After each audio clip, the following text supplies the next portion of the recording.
So today we have a setup where we have some like kinetic sand. Right here we have some Play-Doh pretty much. It's actually never dried dough, but that's just Play-Doh. And then we have some more kinetic sand. I thought this was the never dry dough. And we're just going to be playing with it while we talk about some stuff that happened. So, by the way, these are my hands, right? Like this is me. See my hand? This is me. Yes. So we both bite our nails. Shut up! You're So- not in this. So yeah, I'm starting. We're just gonna be quiet.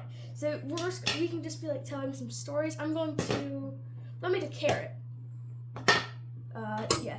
So I'm gonna be making a carrot while she tells a story first. So I'm gonna dump that out. Hold on, let me squish this first. So when I was around 12 to 13 years old, my best friend and I, she pretty much lived with me, and at the time we had some guys that lived right up the road from me that we were friends with, that we would go and see, not really hang out with too much, but talk on the phone to a lot, and then like walk by their house and say hi, not hung out with too much, because we were 12.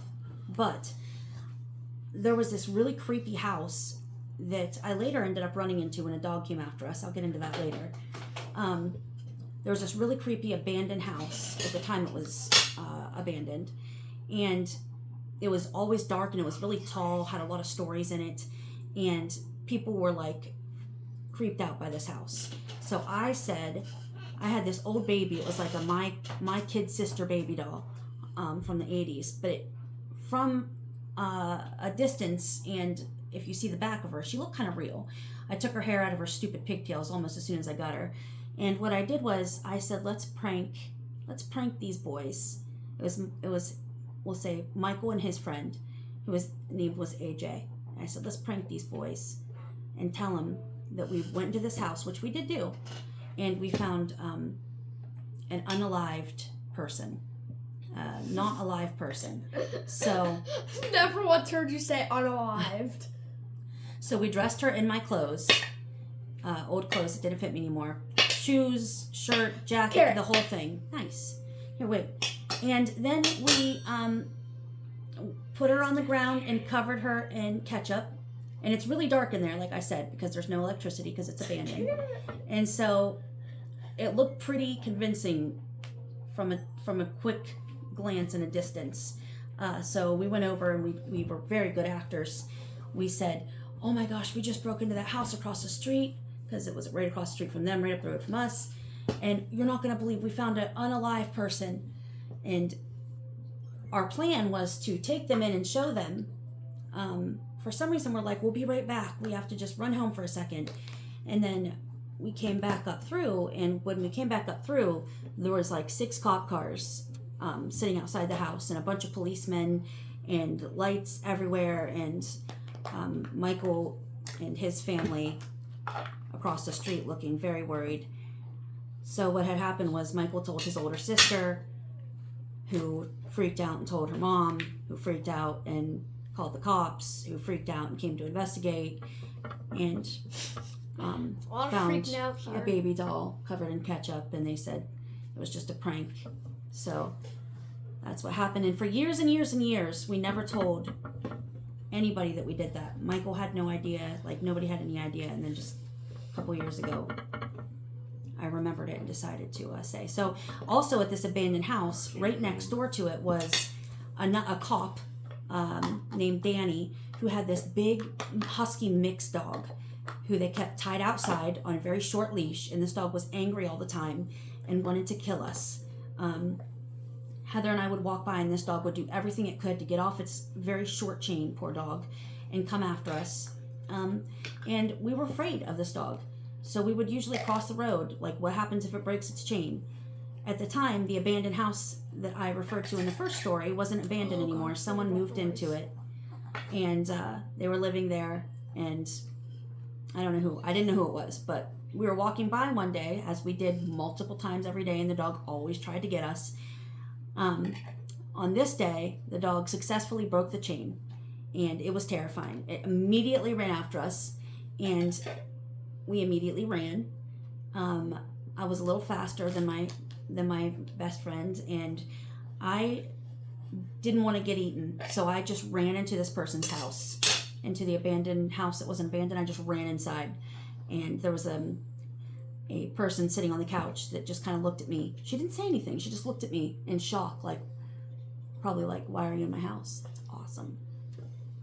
Heather was not lucky enough to think quick and run as quick as I did, so she got eaten. Well, it didn't eat her, but it did chew on her a little bit. Ate her. And, bit her really hard in the leg, but it was a cop's dog, so the cops that came to investigate, instead of feeling bad for her and saying, oh, you poor thing, what can we do? We should do something about this menace of a dog that's trying to murder people every day. They said, how old are you? And we're like 12 or 13 at the time. He's like, I heard that there was some foul language used. She's like, what happens when you get bit? she needed stitches, honestly, but her mom wouldn't take her to go get stitches, and it was a whole thing, so. Oh yeah, her mom's really not a good person. Yeah, her mom isn't a good person. I would just say math head. Yes, all she I have to loved her math. At the time, she just loved alcohol. She wasn't into math. Mathematics. Yeah, now she's doing math. Yeah, and alcohol, both. I'm not sure they will let us say the word, but you guys know I'm talking about when I say math. If you guys, we will say that she's not an intelligent person. So yeah, she's not intelligent. Most people that like math are not very intelligent. make Emma quit. Emma, quit. Oh.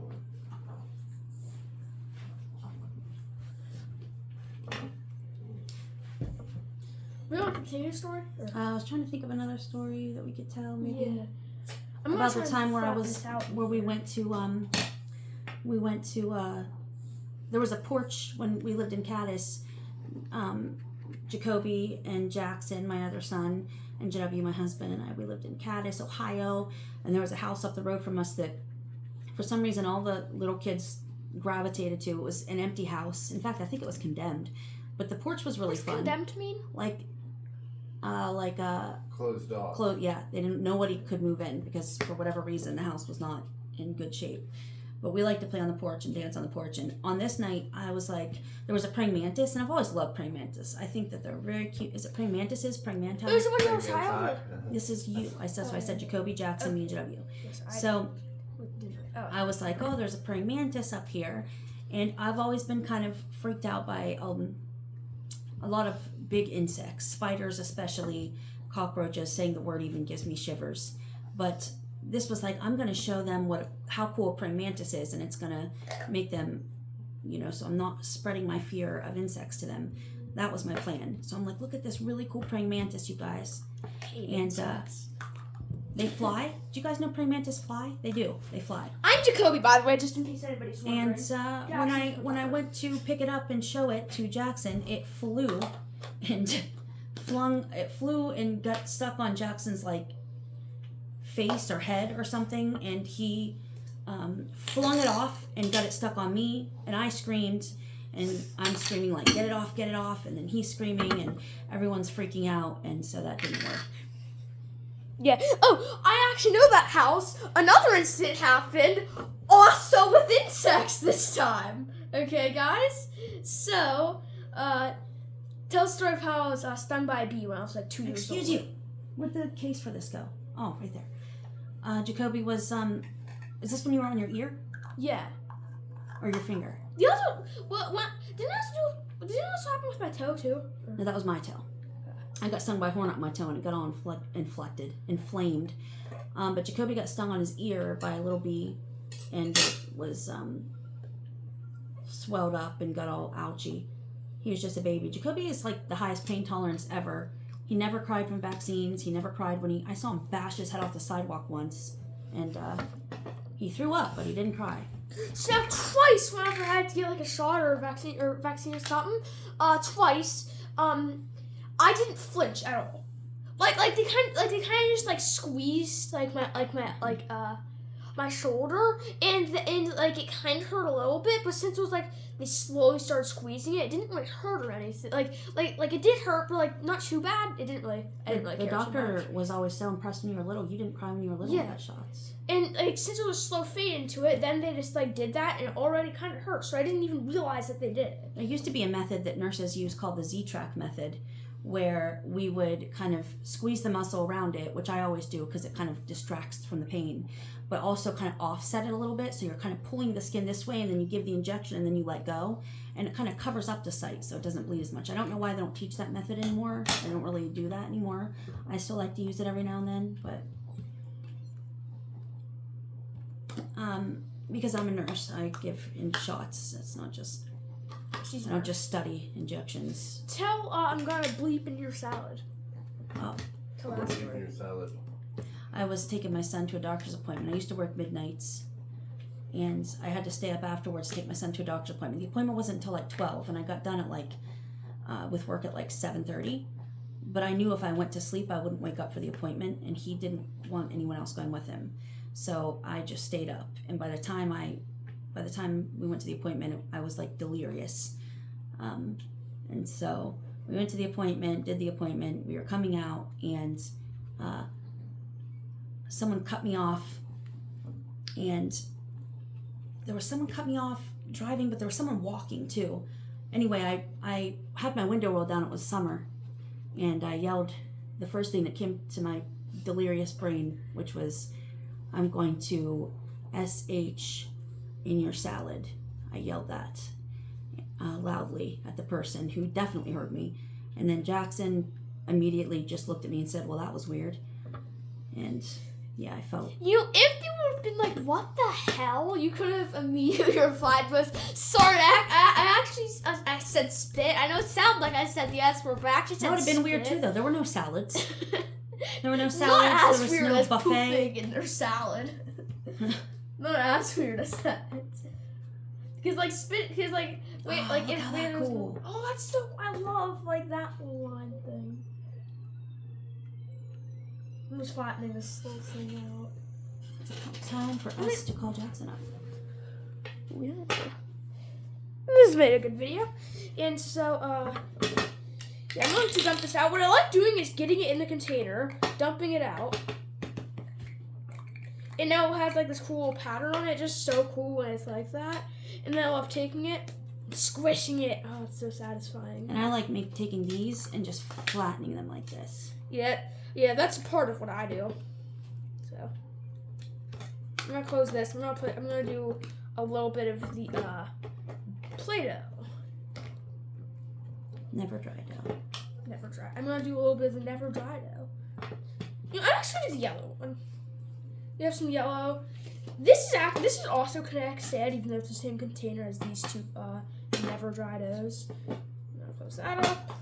Also put this over here because not that. Put that over there. Actually, that was kind of wrong. So we do this, and then we can just take this out and just pull it out like with my fingers, like that. Ooh, it's like completely clean in there. Look at that, people. I remember so many things I did when I was younger. Like when I was about 12 or 13, I had a group of my friends over, and we decided we wanted to go to the mall. And no adults were at the mall with us. But to me, I thought, you know what? But my brother, he worked at Toys R Us, which was kind of across the street, across the highway from the mall. This was in a place called St. Clairsville, Ohio. So the mall was across the highway, and my brother at the time, my older brother, worked at Toys R Us. So it was an impetuous decision. There was no, it was spontaneous. I still to this day don't make decisions after giving thought to them. I just thought I want to go, and I'm going to do it, and my friends are going to go. Yep, going to go to the mall. So we all hitched a ride with my brother's girlfriend at the time, Tennille. I don't even remember what we told her, but just take us to the mall. We've got to ride back. It's all good.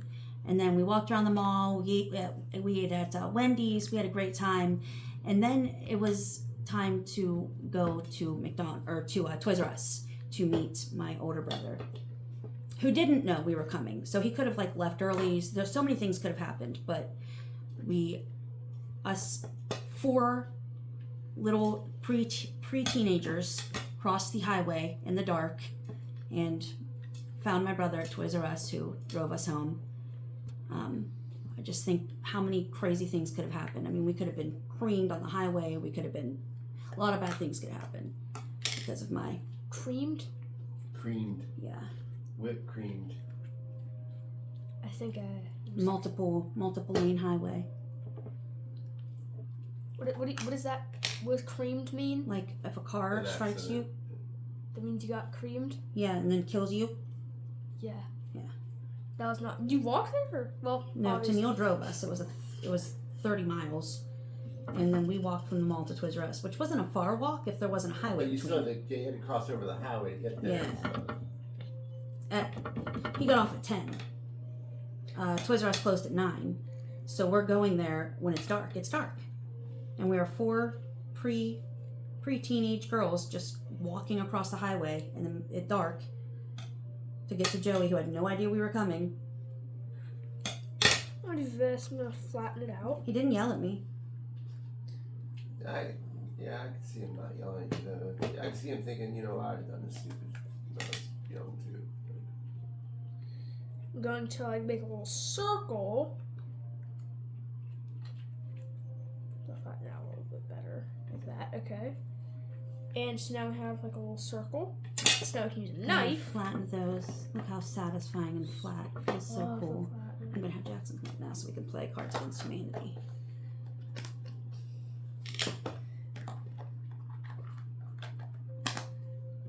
So we can do this. I want to cut it into like 4 little pieces. And then And that. let me do this first because I want them to see doing this. It's perfect. So awesome. I love it.